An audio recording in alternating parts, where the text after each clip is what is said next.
They found 3 bullets in the drywall and shattered glass in every milkshake on the counter. The police report said it was a gang dispute, a turf war gone wrong. But the regulars at Sal's diner knew better.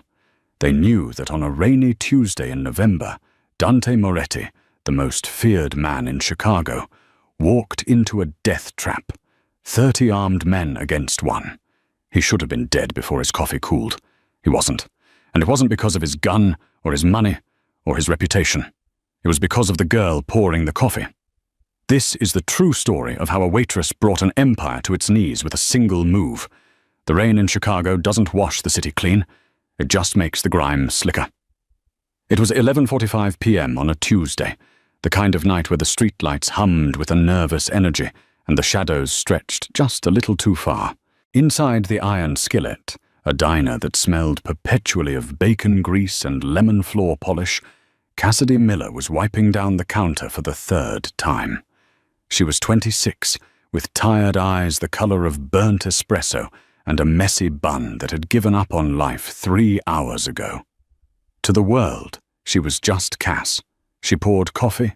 She remembered that old Mr. Henderson liked his toast almost burnt, and she never asked questions.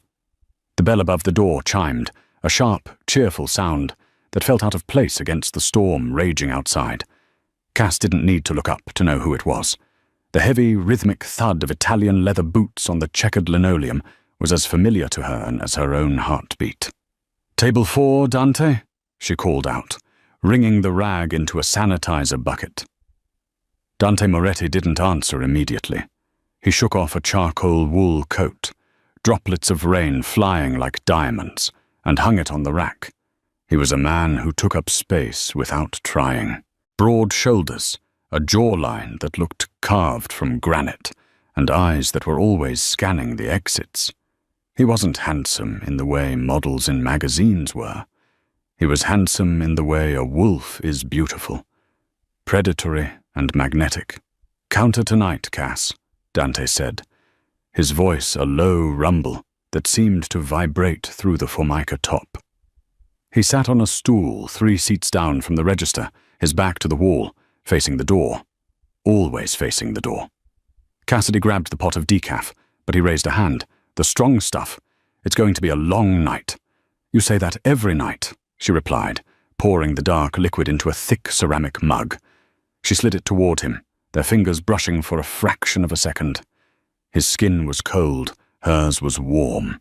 The contrast sent a jolt of static electricity through her that had nothing to do with the cheap carpet. "Business is demanding," Dante murmured. He took a sip, his eyes never leaving the rain-streaked window. Dante Moretti was the head of the Moretti crime family. Everyone knew it, though no one said it. In this neighborhood, knowing things out loud got you killed. But in the Iron Skillet, he was just the guy who tipped 100% and liked his eggs over easy. "You look tired, Dante," Cassidy said softly, leaning against the counter. The diner was empty, except for them and Sal, the owner, who was snoring softly in the back office. Dante looked at her then, really looked at her. For a moment, the guarded mask slipped. "Tired is a luxury, Cass. I'm hunted." Before she could ask what he meant, the atmosphere in the room shifted. It wasn't a sound, but a change in air pressure. The street outside, usually dotted with passing taxis, had gone dead silent. Dante stiffened. His hand moved imperceptibly towards the inside of his jacket. "Cass," he said, his voice dropping to a command. "Go to the kitchen. Lock the door. Do not come out until I say so." "What? Why?" "Go." The front door didn't chime this time. It crashed open. It started with 2 men, then 5, then 10. They poured into the small diner like a flood of black leather and bad intentions.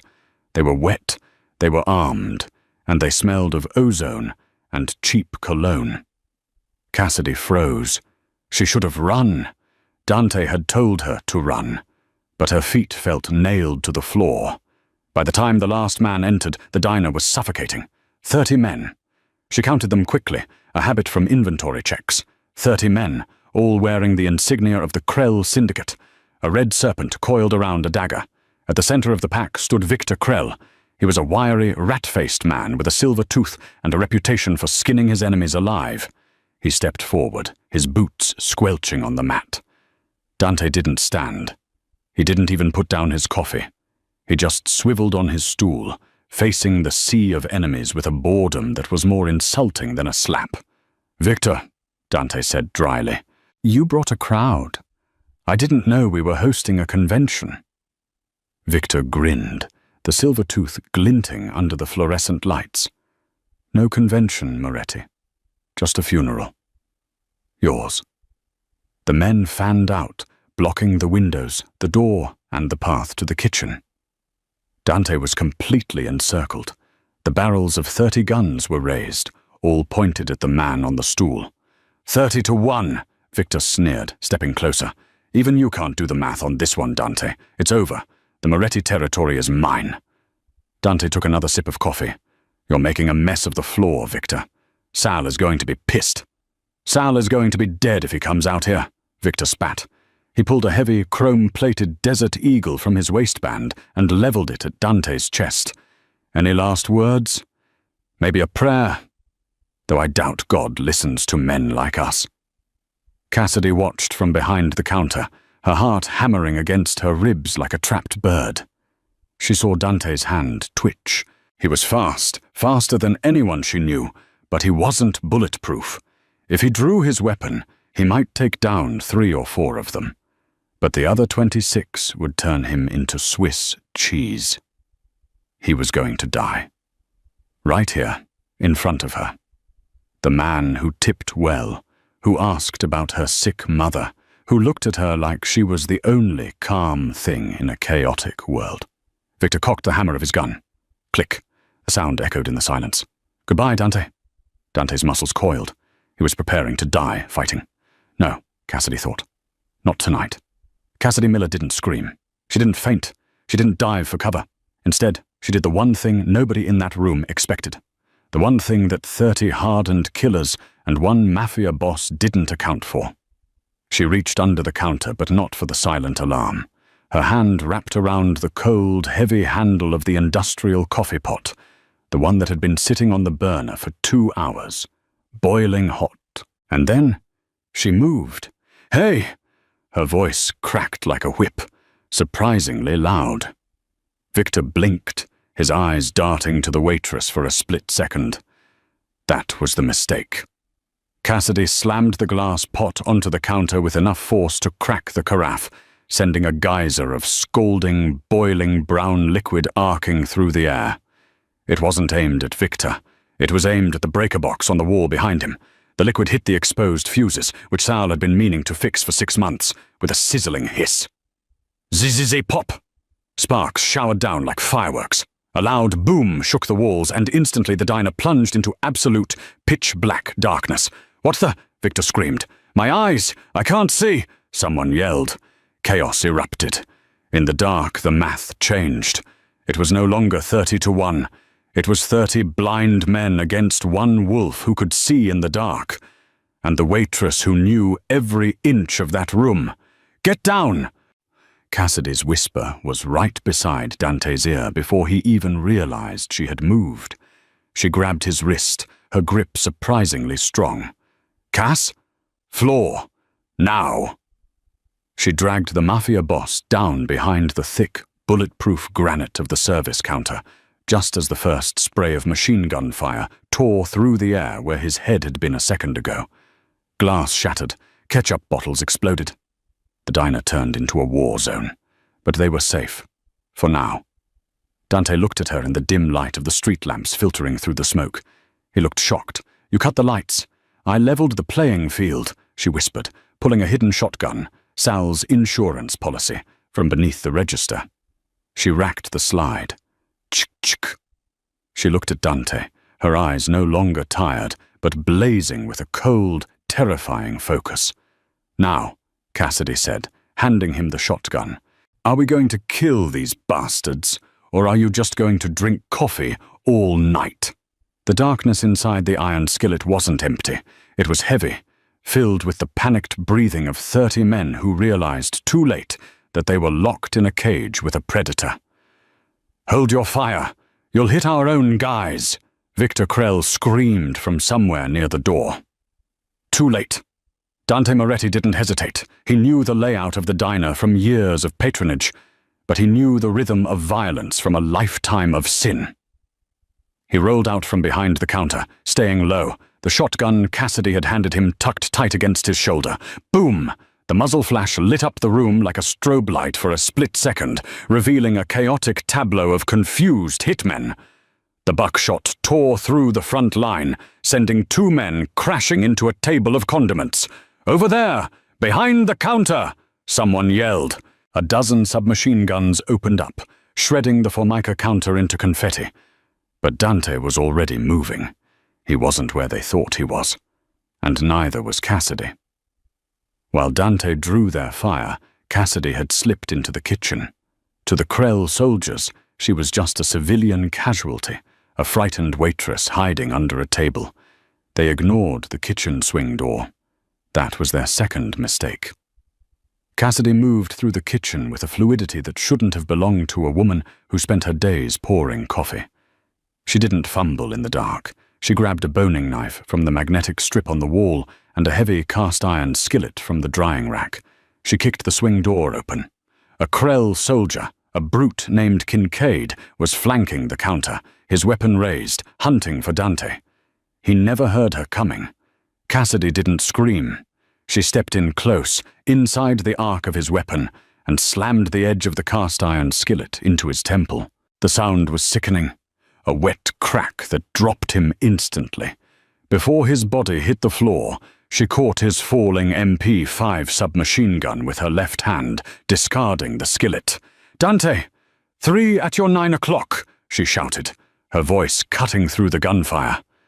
Dante spun, trusting the voice instinctively. He fired the shotgun blindly to his left. A scream confirmed she was right. "How do you know that?" Dante growled, discarding the empty shotgun and drawing his own custom 1911 from his shoulder holster. "I can hear their boots on the glass," she replied, sliding across the floor to take cover behind a red vinyl booth. She checked the mag on the stolen MP5. "Standard issue, no suppressor. These guys are amateurs, Victor." Victor Krell, crouching behind the overturned jukebox, heard her. "The waitress? You're letting a waitress pin you down? Kill her! Kill them both!" The firefight that followed was brutal and short. The flashing lights of the gunfire created a disorienting staccato effect. Dante was a hammer, brutal, efficient, taking shots that dropped men instantly. But Cassidy was a scalpel. She didn't spray bullets.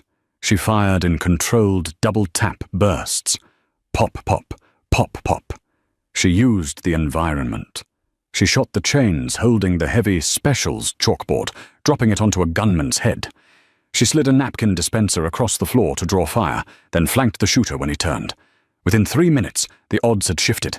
It wasn't 30-1 anymore. It was 5-2. The floor was slick with grease, blood, and spilled milkshakes. Victor realized the tide had turned. The rat-faced man wasn't brave. He was a survivor. "Pull back!" Victor screamed, scrambling toward the shattered front window. "Regroup outside!" "He's running," Cassidy said, raising her weapon. "Let him go," Dante ordered, his chest heaving as he reloaded. "If we chase him, the cops will be here before we finish. We need to leave. Now." Cassidy lowered the gun. Her hands were shaking now, the adrenaline beginning to curdle into shock. She looked around the diner. Her life, her quiet, boring, safe life, was destroyed. There were bodies on the tables she had just wiped down. Dante stepped over the debris, walking toward her. In the flickering light of a neon sign that had short-circuited outside, he looked like a demon rising from hell. His coat was ruined, stained with plaster dust and blood, but his eyes were fixed on her with an intensity that burned. He reached out, not to take the gun, but to grab her arm. His grip was iron. "Who are you?" he demanded, his voice low and dangerous. "Waitresses don't know how to clear a jam on an MP5. Waitresses don't flank enemies."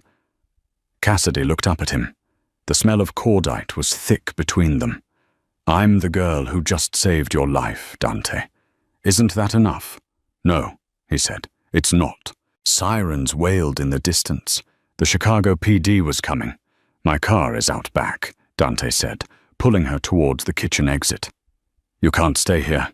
Krell knows your face now. You stay. You're dead." Cassidy hesitated for a second, looking at her apron, stained with the night's violence. She untied it, letting it drop to the floor. "Drive fast," she said. The drive was silent. Dante drove a matte black Audi RS7, weaving through the Chicago streets with a precision that bordered on reckless. He didn't head towards the Moretti estate in Lake Forest. That would be the first place Krell would look, and the first place the cops would raid. Instead, he drove towards the industrial district, pulling into the underground garage of a converted textile factory on the river. The safe house was a penthouse loft, all exposed brick, steel beams, and floor-to-ceiling glass overlooking the dark, churning water of the Chicago River.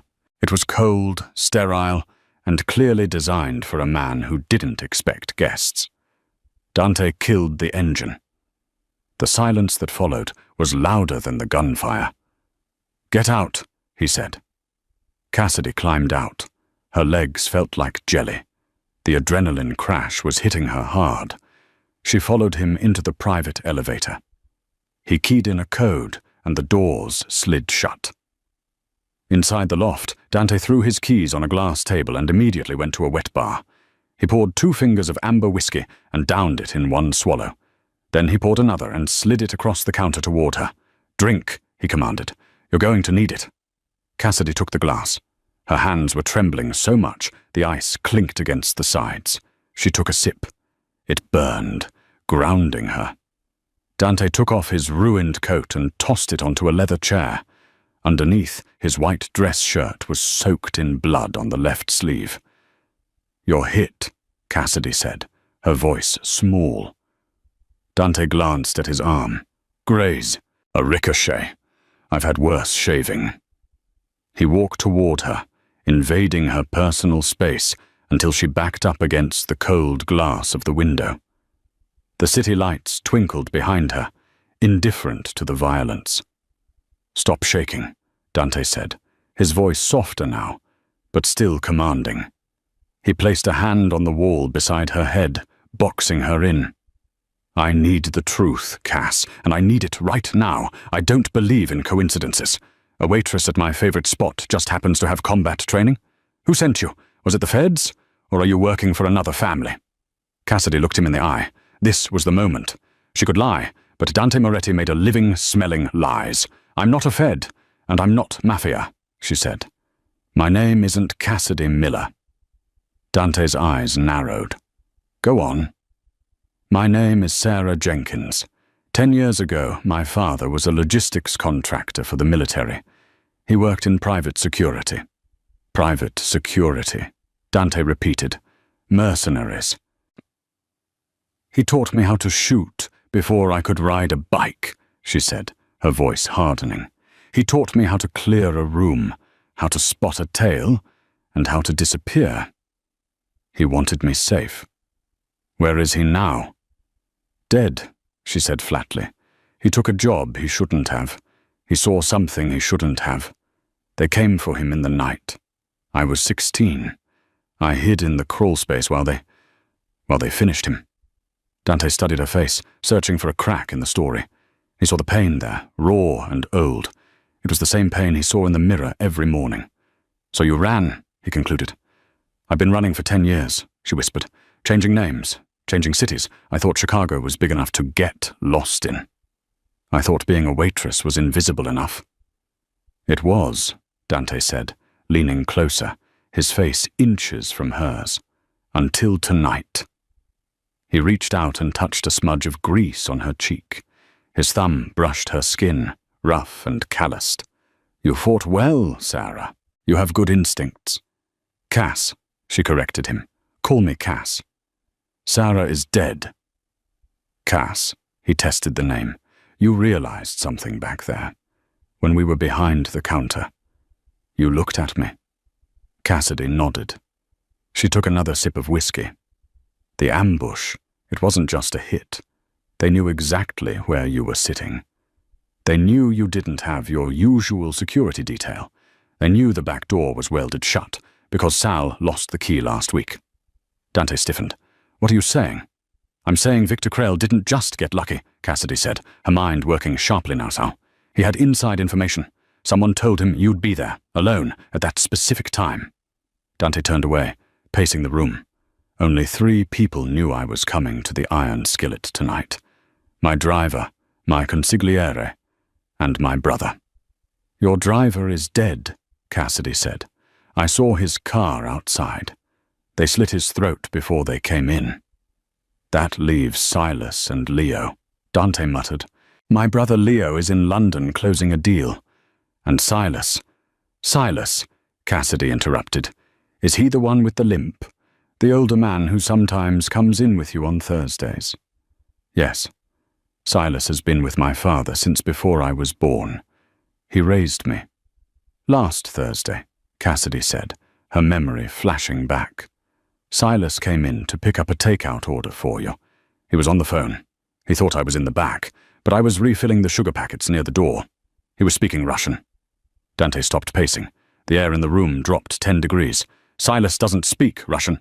He does, Cassidy insisted. He said 2 words, clearly. Zatra, polnoche. Dante's face went pale, then dark with a rage that was terrifying to behold. Tomorrow. Midnight.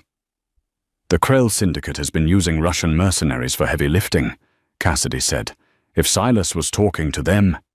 Dante smashed his whiskey glass against the wall. The crystal shattered into 1,000 jagged diamonds. He sold me, Dante snarled. The man who taught me to tie my shoes sold me to Victor Krell. He turned to Cassidy. The Predator was back. You're in this now, Cass. You saved my life, and you gave me the name of the traitor.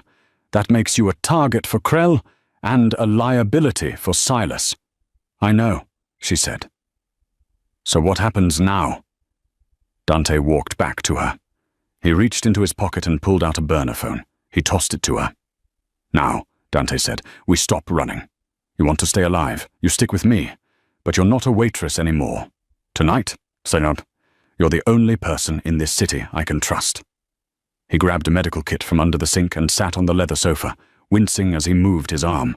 He ripped the sleeve of his shirt open, revealing the bloody gash. Stitch me up, Cass, he said, handing her a needle and thread. Then we're going to pay Silas a visit. Oh. Cassidy looked at the needle, then at the man, the Mafia King of Chicago, who was entrusting his flesh to her hands. She set her jaw. She had spent 10 years hiding. Tonight, she was done hiding. She sat beside him, the mattress dipping under her weight, and threaded the needle. Don't scream, she said. Dante smirked. A dangerous, crooked thing.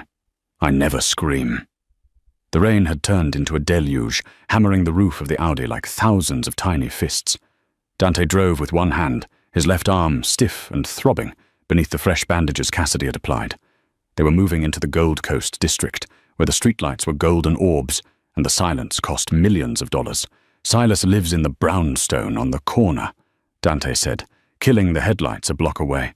He likes to think he's a cultured man. First editions, rare scotch, classical music. He thinks murder is just another form of negotiation. Cassidy checked the magazine of her stolen MP5. Does he have security? Usually 2 men at the gate, but if he thinks I'm dead, he might have sent them home to celebrate. They exited the car into the storm. Cassidy moved differently now. In the diner, she had been reactive, desperate. Here, in the shadows of the elite, she was a ghost. She moved with a rolling gait, heel to toe, making no sound on the wet pavement. Dante watched her, a strange mix of admiration and suspicion tightening his chest. Who was she, really? And why did he feel safer with this stranger than with men he'd known for decades? They breached the perimeter wall easily. The garden was manicured, dead silent. No guards. He's confident, Cassidy whispered, pressing her back against the wet brick of the house. Arrogant. He thinks he won, Dante replied grimly. Dante picked the lock on the service entrance, a skill he hadn't used since he was a teenager stealing his father's liquor. They slipped into the kitchen. It smelled of expensive coffee and old paper. They moved through the house, the floorboards groaning softly under the storm's noise. In the study, a fire was crackling. Silas was there. The old man sat in a winged leather armchair, a glass of brandy in one hand, a phone in the other. He looked like a grandfather, with thinning white hair and a cardigan. He was smiling at something being said on the other end of the line. Yes, Victor, it's done. The city is yours. Just remember our agreement regarding the shipping lanes. Dante stepped out of the shadows. He didn't raise his gun. He just stood there, dripping wet, blood soaking through his white shirt. Hello, Silas. Silas froze. The phone slipped from his fingers and tumbled onto the Persian rug. The voice of Victor Krell could still be heard tinny and small from the speaker. Silas? Silas, what's happening? Silas stared at Dante as if seeing a ghost. His face went grey. Dante, my boy. Don't, Dante said, his voice terrifyingly calm. Don't call me that. Cassidy stepped into the light, her submachine gun leveled at Silas's chest. Silas looked at her, confused. Who is this? The waitress? You brought the help? She's the reason I'm breathing, Dante said, walking closer. He kicked the phone away, severing the connection with Krell. Why, Silas, you sat at my father's table. You carried his casket. You taught me how to lead. Why sell me to a butcher like Krell?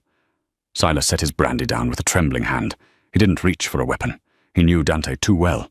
Because you are weak, Dante, Silas said, his voice gaining a sudden, venomous strength. Your father was a king. He ruled through fear. You? You want to go legitimate. You want to invest in tech, in real estate. You want to wash the blood off our name. But you can't wash it off, Dante. It's in the bone. So you killed me to save the business?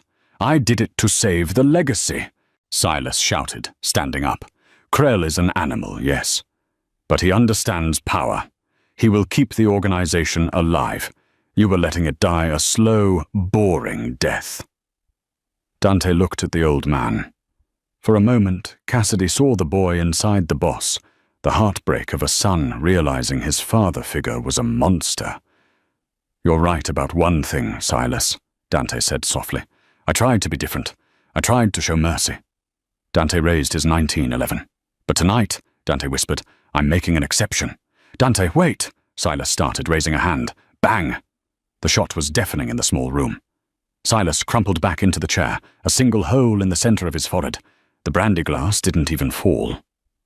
Silence returned to the room, heavier than before. The fire crackled. Dante stood over the body, his gun hand hanging loose at his side. He didn't look triumphant. He looked hollowed out. Cassidy lowered her weapon. She didn't say, good shot, or he deserved it. She walked over to Dante and gently took the gun from his hand. He let go without resistance. We have to go, she said softly. Krell heard us. He knows you're alive. He knows you're here. Dante nodded slowly, tearing his eyes away from the man who had raised him. He knows, Dante murmured, and now he's going to panic. Panic makes people make mistakes, Cassidy said. Let's make him make a big one. They didn't go to another safe house. The network was compromised. If Silas had turned, anyone could have turned. Where are we going? Dante asked. He was in the passenger seat now, his energy fading as the adrenaline wore off and the pain in his arm flared up. A place that doesn't exist on your maps, Cassidy said. She drove them to a dilapidated motel on the outskirts of the city, near the old rail yards. The neon sign buzzed and flickered. The sleepy O_L. The W was burnt out. This is a dump, Dante noted, eyeing the peeling paint. It's cash only, no cameras, and the owner owes my father a favor from 1998, Cassidy said. It's the safest place in Chicago right now. Inside room 104, the smell of stale smoke and lemon cleaner greeted them. It wasn't the Ritz, but it had a lock and heavy curtains. Cassidy pushed Dante onto the bed. Sit. I need to check those stitches. You were moving around too much. She turned on the bathroom light, the harsh yellow glow spilling into the room. She washed her hands and came back with the first aid supplies she'd grabbed from the loft. Dante unbuttoned his shirt. His chest was a road map of violence. Faded white lines from knives, round puckered scars from bullets. Cassidy traced one on his ribs with her eyes. Beirut, Dante said, catching her stare. A deal gone wrong. He pointed to another on his shoulder. Naples, a rival family. And this one? She asked, gesturing to the fresh, angry red wound on his arm. Chicago, he said, looking into her eyes. Betrayal. She cleaned the wound with efficient, gentle hands. The intimacy of the moment was thick, suffocating. They were two soldiers in a foxhole, the world outside trying to kill them. Why did you really save me, Cass? Dante asked quietly. You could have run out the back door when the shooting started. You could have disappeared. Why stay?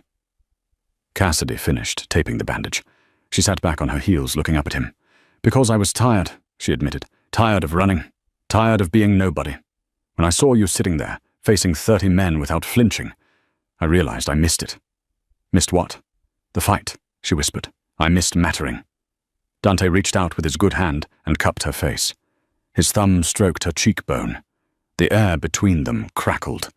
He leaned in, his intent clear. But before their lips could touch, Dante's phone, the burner he had taken, buzzed on the nightstand. The moment shattered. Dante pulled away, cursing under his breath. He grabbed the phone.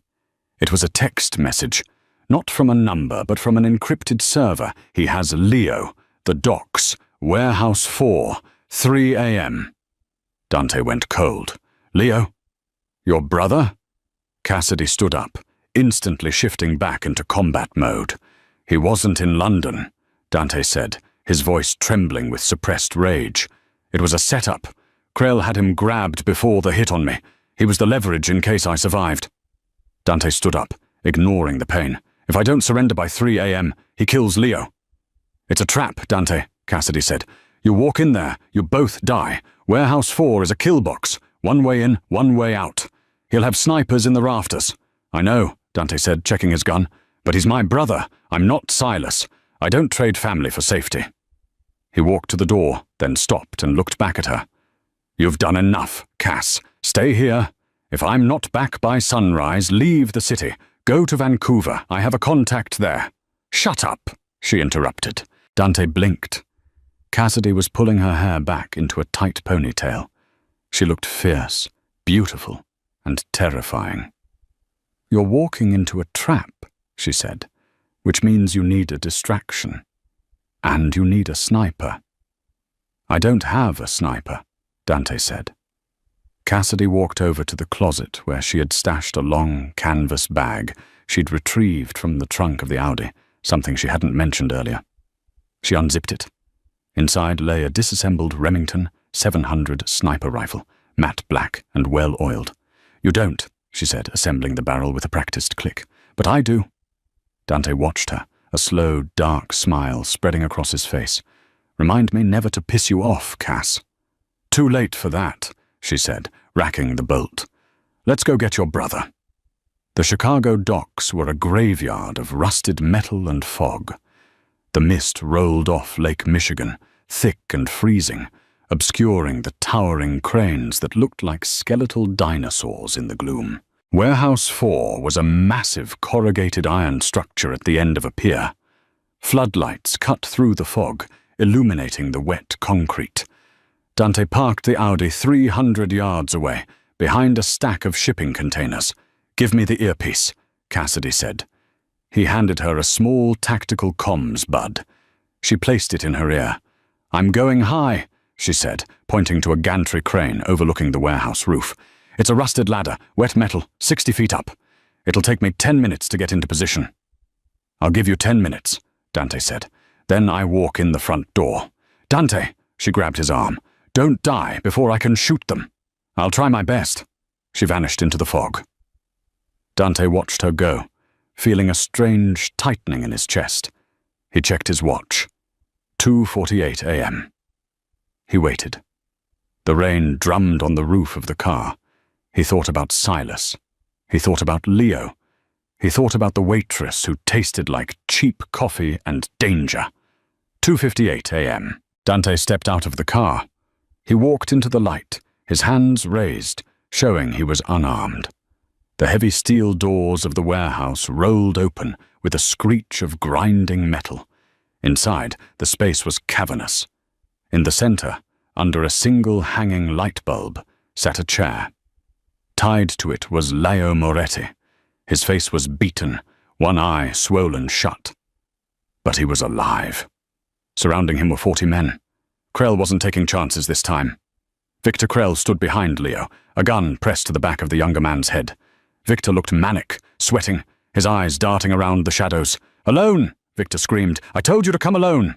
"I'm alone, Victor," Dante's voice echoed in the vast space. He kept walking, his footsteps steady.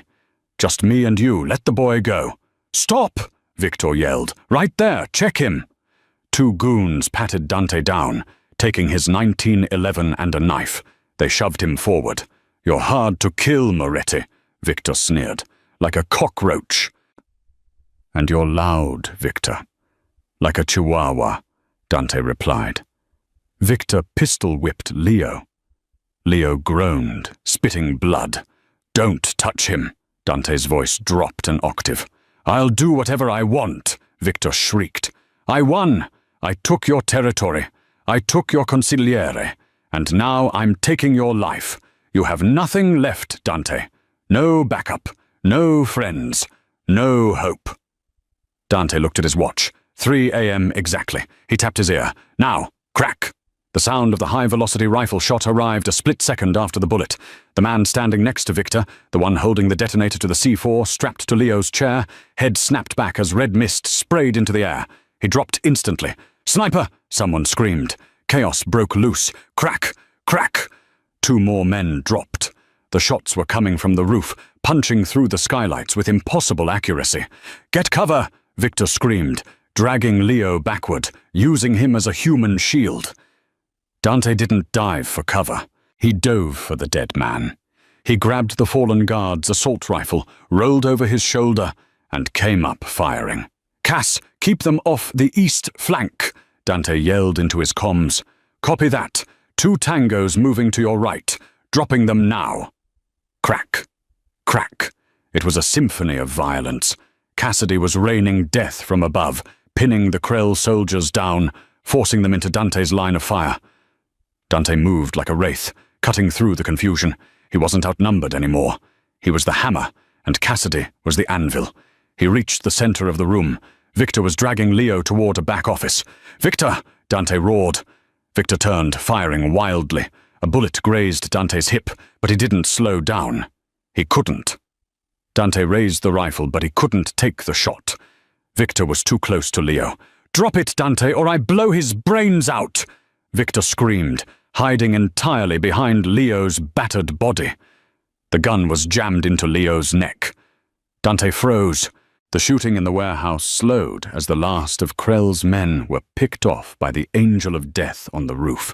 It was a standoff. "You lose!" Victor panted, his eyes wide with madness. "I'm walking out of here with him, and if you follow, he dies." Dante's finger hovered over the trigger. He couldn't do it. The angle was impossible. "Cass," Dante whispered into the mic, "do you have the shot?" There was a pause. A long, agonizing silence filled with the sound of rain on the metal roof. "I can't see him, Dante." Her voice came through, strained. "He's too low. The angle is blocked by a steel beam. I can't take the shot." Dante's heart stopped. Victor grinned, sensing the hesitation. "Say goodbye to your brother, Dante." Victor began to back away, dragging Leo into the dark corridor. Dante looked at Leo. Leo looked back, his one good eye filled with resignation. "Let me go," the look said. But Dante Moretti didn't let things go. He looked around desperately. He needed a distraction. He needed a miracle. And then he saw it. The hydraulic line for the heavy loading bay door, running along the wall right next to Victor's head. "Cass," Dante said, his voice deadly calm. "Shoot the red pipe, 3 feet to the left of the door. Steam line, it'll scald them both. Do it!" Crack! The bullet struck the high-pressure pipe. It exploded outward with the force of a bomb. A massive jet of superheated white steam blasted directly into the corridor. "Ah!" Victor screamed as the boiling cloud enveloped him. He instinctively threw his hands up to shield his face, the gun moving away from Leo's neck for a fraction of a second. That was all Dante needed. He didn't shoot Victor. He sprinted. He covered the 20 feet in 2 seconds, diving into the steam cloud. He tackled Victor, the momentum carrying them both, crashing through the drywall into the office. They hit the floor hard. The gun skittered away. Victor scrambled for a letter opener on the desk, slashing wildly. Dante caught his wrist. Dante's eyes were burning from the steam, his body screaming in pain, but his grip was unbreakable. "For Silas," Dante grunted, smashing Victor's wrist against the floor until the bone snapped. Victor howled, "For my brother!" Dante punched him, the sound like a wet sandbag hitting concrete. "And for the waitress." Dante wrapped his hands around Victor's throat. The hiss of the ruptured steam pipe slowly died down, replaced by the rhythmic drumming of rain on the corrugated metal roof. The warehouse, which had been a cacophony of gunfire and screaming only moments ago, now settled into a heavy, suffocating silence. The cloud of white vapor began to lift, revealing the devastation of the back office. The drywall was shattered, the desk overturned, and the floor slick with condensation and blood. Victor Krell lay still amidst the wreckage. The man who had terrorized the city, who had skinned his enemies and broken the codes of the underworld, looked small in death. His reign of terror hadn't ended with a grand cinematic speech, but with the brutal, efficient violence of a brother's rage and a waitress's bullet. Dante Moretti pulled himself up from the floor, his breath coming in ragged, painful gasps. His tuxedo shirt was shredded, stained with grime and blood, and his knuckles were raw and split. A graze on his hip burned like a brand, but the physical pain felt distant, muffled by the sheer weight of exhaustion. He stared at the body of his enemy for a long moment, not with triumph, but with the cold finality of a debt paid in full. He turned away, limping back out onto the main warehouse floor. Leo was still bound to the chair in the center of the room, his head slumped forward. Dante moved as fast as his battered body would allow, pulling a serrated tactical knife from his boot. He knelt beside his brother, sawing through the thick zip ties that dug into Leo's wrists. "Leo," Dante rasped, his voice cracking. Leo flinched, then lifted his head. His face was a mask of bruises, one eye swollen shut, his lips split. But the other eye, the Moretti eye, was clear. He looked at Dante, then passed him to the silent office. "You look terrible, brother," Leo croaked, managing a weak, bloody grin that exposed red-stained teeth. "You should see the other guy. Oh, wait. You just killed him." Dante gripped Leo's shoulder, his fingers digging into the muscle, reassuring himself that this was real, that he hadn't failed. "I thought I lost you. When Silas turned, I thought that was it." "You almost did," Leo whispered, the bravado slipping away to reveal the trauma beneath. He looked up toward the high, dark rafters of the warehouse, where the mist still swirled. "Who was the shooter, Dante? That wasn't one of ours. We don't have anyone who can make shots like that in zero visibility. That was military-grade work." Dante didn't answer immediately. He stood up, turning toward the massive, rolling steel doors of the loading bay. "She's coming down," was all he said. A minute passed. Then footsteps echoed on the concrete. A figure emerged from the shadows of the loading bay, backlit by the harsh floodlights of the pier. Cassidy walked towards them, the heavy Remington sniper rifle slung over her shoulder like a backpack. She was soaked to the bone, her hair plastered to her face in dark, wet strands. Grease from the crane ladder stained her hands, and rust smeared her cheek. She didn't look like a waitress. She didn't even look like a soldier. She looked like a Valkyrie who had dragged herself through the mud of hell and come out the other side. She stopped 10 feet away. She didn't smile. She didn't cheer. She just looked at Dante, her eyes scanning him clinically for life-threatening injuries, assessing the threat level, calculating the next move. "Is he dead?" she asked, her voice flat, devoid of emotion.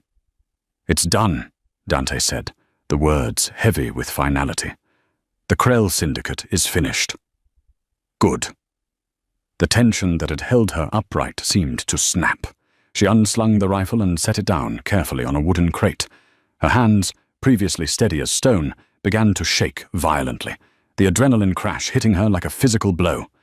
She walked over to a forklift and slid down against the cold metal tire until she was sitting on the dirty concrete floor, her head doused, resting back against the yellow steel. "I think I need a cigarette," she murmured, closing her eyes. "And I don't even smoke." Dante limped over to her. He didn't offer a hand to help her up. He knew she wouldn't take it. Instead, the King of Chicago lowered himself down next to her. He sat shoulder to shoulder with the woman who had saved his life, ignoring the grime on the floor.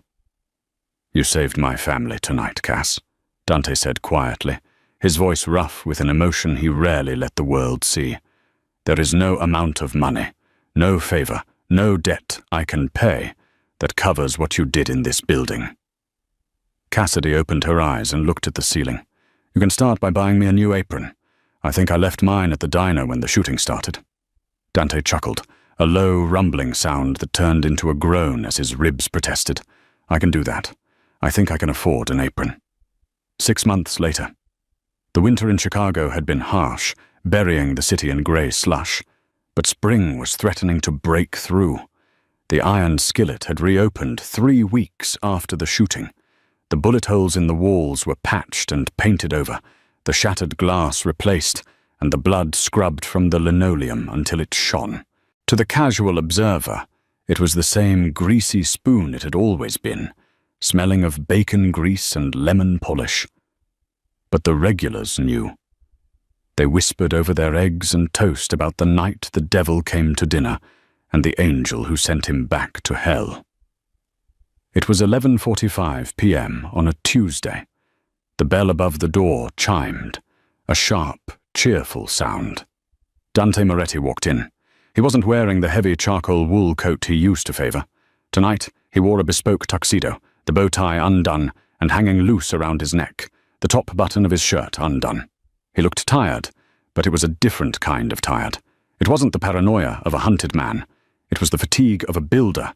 For 6 months, he had been rebuilding the empire, purging the rot Silas had left behind, and solidifying his hold on the city. He walked to the corner booth. Table 4.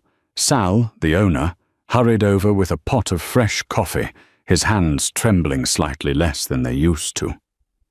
"Mr. Moretti, good to see you. The usual?" "Just coffee, Sal. I'm waiting for someone." Dante sat with his back to the wall, facing the door. Old habits died hard. He checked his watch. 11:50 p.m. The bell chimed again. Every head in the diner turned. The conversation died instantly. The woman who walked in wasn't wearing a polyester waitress uniform with a name tag that said Cass. She was wearing a sleek, midnight blue evening gown that hugged every curve, shimmering under the cheap fluorescent lights. Over it, she wore a camel-colored trench coat that looked like it cost more than the entire diner's yearly revenue. Her hair, once kept in a messy bun, cascaded in polished waves over her shoulders. Cassidy Miller, or Sarah, or whatever name she had decided to keep, didn't look like she belonged in a diner anymore. She moved with a predatory grace, her heels clicking rhythmically on the checkerboard floor. It was the sound of authority. She walked straight to the booth and slid into the seat opposite Dante. She placed a small, encrypted tablet on the table between them. "You're late," Dante said, pouring a second mug of coffee and sliding it toward her. "Traffic was murder," she quipped, her lips curving into a smile that didn't quite reach her eyes. "Literally.